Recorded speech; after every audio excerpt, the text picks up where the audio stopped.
Look closely into the quiet corners of the heart, past the curated smiles and the vows of stability. There, in that shadowed space, a different kind of hunger stirs.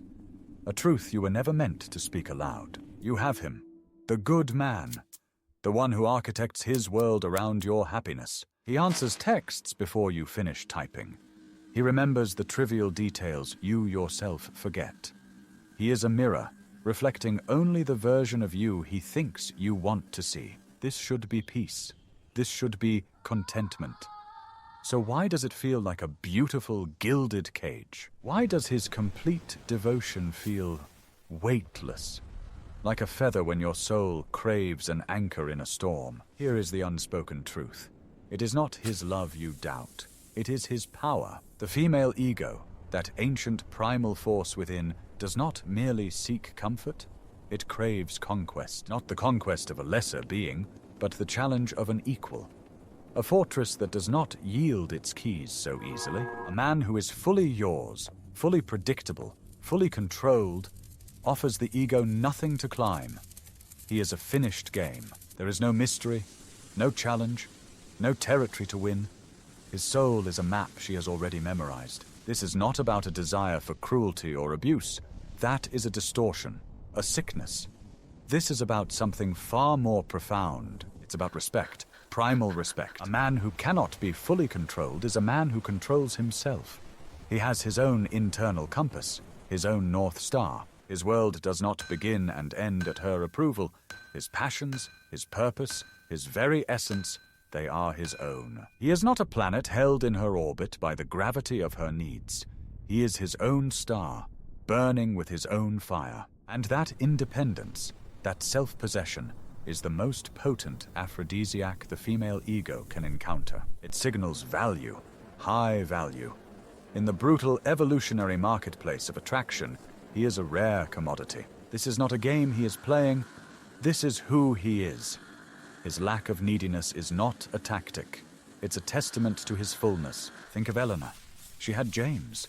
James was a beautiful, handwritten poem, dedicated entirely to her. He built his life around her like a garden. Every flower planted for her gaze, every path paved for her feet, and she was dying of thirst in his perfectly irrigated paradise. Then she met Julian, an artist, a man carved from shadow and obsession. He did not notice her at first. His world was the canvas.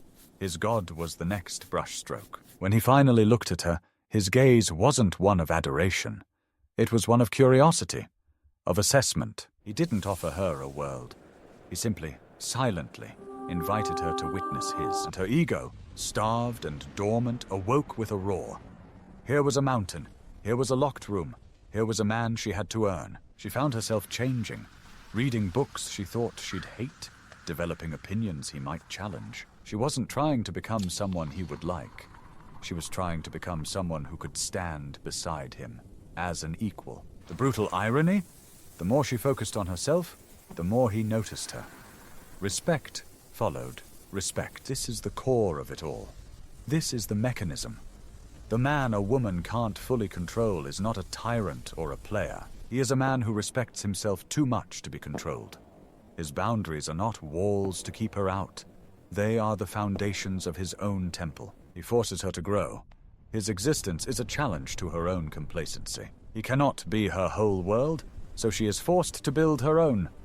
And in doing so, she becomes more than she ever was. A nice guy who gives up his world for her actually robs her of this profound gift, the gift of becoming. So, what is the lesson in this dark psychological theater? If you are the man, do not surrender your sovereignty. Your purpose is your power. Your self-respect is your magnetic core. Do not build a cage for her, no matter how beautiful. Build a kingdom, and let her be inspired to build her own beside it. And if you are the woman, stop seeking a man to complete you. That is a fool's errand. You are already whole. Seek the man whose strength forces you to find your own, the one whose fire illuminates your own dormant wick. True, lasting attraction is not a game of control. It is a dance of two sovereign powers, choosing to move in rhythm. It's the unspoken truth, the one her ego craves, the one her soul needs. The man she can't fully control is the one who finally sets her free.